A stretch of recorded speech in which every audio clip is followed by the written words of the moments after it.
जब घर के अंदर से ही विरोध की आवाजें सुनाई देने लगे तो यह समझ जाना चाहिए कि बहुत ही जल्दी घर के वैचारिक परिवर्तन की आवश्यकता है। जय हिंद साथियों, नमस्कार। मैं हूं आपका दोस्त ललित व्यास। साथियों, मैं कांग्रेस पार्टी के अंतःखाने से उठ रही आवाजों के बारे में आपसे बात करना चाहता हूं। कई बार जब मैं समीक्षा करता हूं या विश्लेषण करता हूं तो लोगों को वायस्ड बातें लगती हैं। कई बार उनको लगता है कि मैं कांग्रेस पार्टी का कोई विरोधी व्यक्ति बात कर रहा हूं, जबकि ऐसा नहीं है।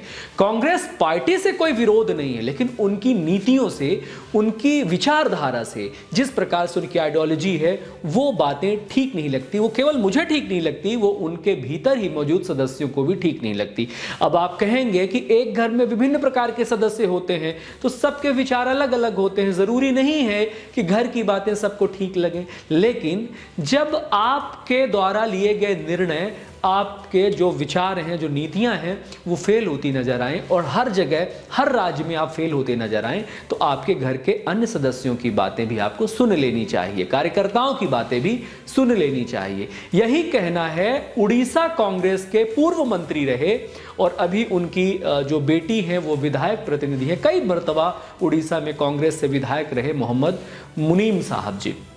तो मोहम्मद साहब जी स्पष्टता के साथ सोनिया गांधी को एक चिट्ठी लिखते हैं और वो वहाँ संगठनात्मक, विचारात्मक सभी प्रकार के सुझावों की बात करते हैं और उनको सुझाव देते हैं कि पार्टी के भीतर एक लंबे पैमाने पर सुधार की आवश्यकता है। राहुल कांग्रेस की स्वीकार्यता आम कार्यकर्ताओं में नहीं है और लगातार जिस प्रकार से फेलियर है, वो फेलियर अपने आप में प्रश्न चिन्ह खड़ा करते हैं। उनका यह भी आरोप है कि राहुल गांधी से मुलाकात करने के लिए तकरीबन 3 वर्षों का समय लगता है और कई लेयर्स पे जाकर के बातें करनी पड़ती है, तब अपनी बात राहुल गांधी तक हम पहुंचा पाते हैं। और केवल ये उड़ीसा के उन कार्यकर्ता की शिकायत नहीं है, बल्कि बहुत सारे कार्यकर्ताओं की शिकायत है कि उनकी जो मेहनत है, उनकी मेहनत मिट्टी में मिला दी जाती है नेतृत्व और आइडियोलॉजिकल क्षमता के तौर पर।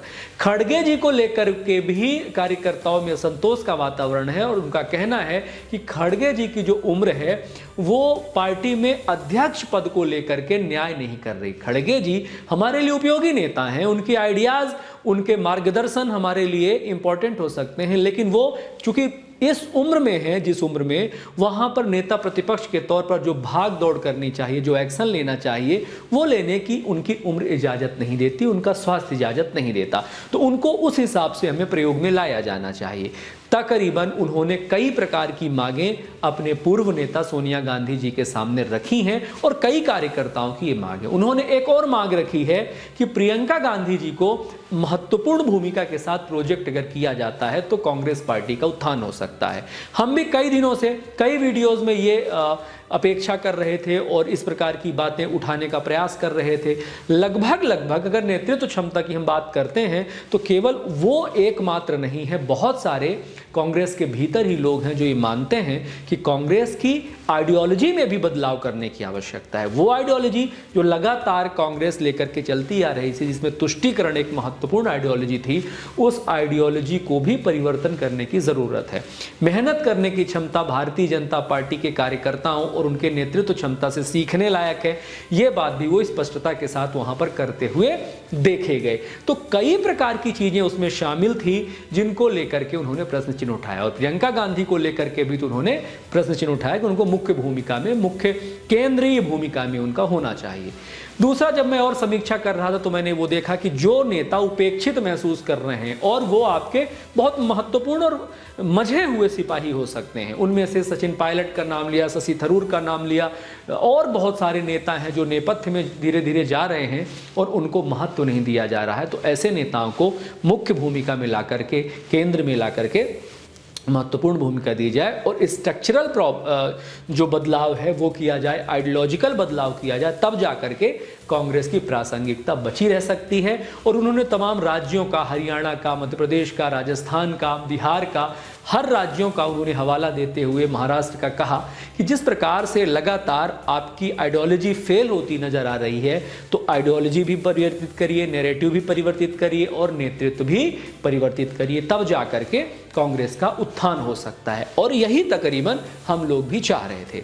और इसी प्रकार से एक समाजवादी पार्टी के नेता ने भी राहुल गांधी पर अभी कटाक्ष कहा था कि कुछ चीज़ें अगर सीखनी है तो भारतीय जनता पार्टी के नेतृत्व से सीखनी चाहिए। उनके काम करने का ढंग, काम करने का बदलाव और जिस प्रकार से वो कॉन्क्रीट लेवल पे काम करते हैं वो कांग्रेस को भी सीखनी चाहिए। हालांकि सीखनी तो समाजवादी पार्टी को भी चाहिए, सीखनी अन्य पार्टियों को भी चाहिए, लेकिन फिलहाल जो उड़ीसा के जो नेता हैं, कांग्रेस के पूर्व नेता हैं, उनका ये जो सुझाव है जो निकल करके सामने आ रहा है, चल करके सामने आ रहा है, तो कांग्रेस नेतृत्व क्षमता को और उनके समर्थकों को जरूर सुनना चाहिए। हो सकता है चूँकि हम जिस देश में रहते हैं उस देश में केवल एक पार्टी का अधिनियम तो नहीं चल सकता। हम तो हमेशा से ये चाहते हैं कि हमारे देश में सभी प्रकार की पार्टियां अपने बेहतरीन आइडियोलॉजी के साथ आएँ, लेकिन जब कमज़ोर आइडियोलॉजी के साथ आती हैं, एक पक्षी आइडियोलॉजी के साथ आती हैं, तुष्टीकरण की आइडियोलॉजी के साथ आती हैं, एक की उपेक्षा और एक की मदद के साथ आती हैं, तो प्रश्न चिन्ह तो उठता है। अगर आपकी आइडियोलॉजी नहीं बदलेगी तो आपका समर्थन भी नहीं होगा। कुल मिलाकर के आप विचार बदलिए तो सब कुछ बदल जाएगा, विचार नहीं बदलेंगे तो इसी प्रकार आपकी पार्टी लगातार निराशा भाव से सारे लोग आपसे दूर होते चले जाएंगे। युवा ब्रिगेड भी आपसे दूर होती चली जाएगी। वोट चोर, गद्दी छोड़ और इस प्रकार के जो आप नैरेटिव गढ़ रहे हैं दुनिया में, ये किसी भी प्रकार से स्वीकार्य नहीं है, आपके नेताओं को भी स्वीकार नहीं है। आप कोई बेहतरीन मुद्दा ले आइए, वो मुद्दा जो देश की जनता को कनेक्ट करे। ये मुद्दा आपको और मटिया मेट में डाल रहा है, क्योंकि स्पष्टता से दिखाई दे रहा है कि आप कहीं ना कहीं घुसपैठियों को बचाने के फिराक में हैं, घुसपैठियों को रोकने के फिराक में हैं। फिलहाल जय हिंद, जय भारत, वंदे मातरम। मिलते हैं अगले वीडियो में अगले विश्लेषण के साथ। ख्याल रखिए अपना। धन्यवाद।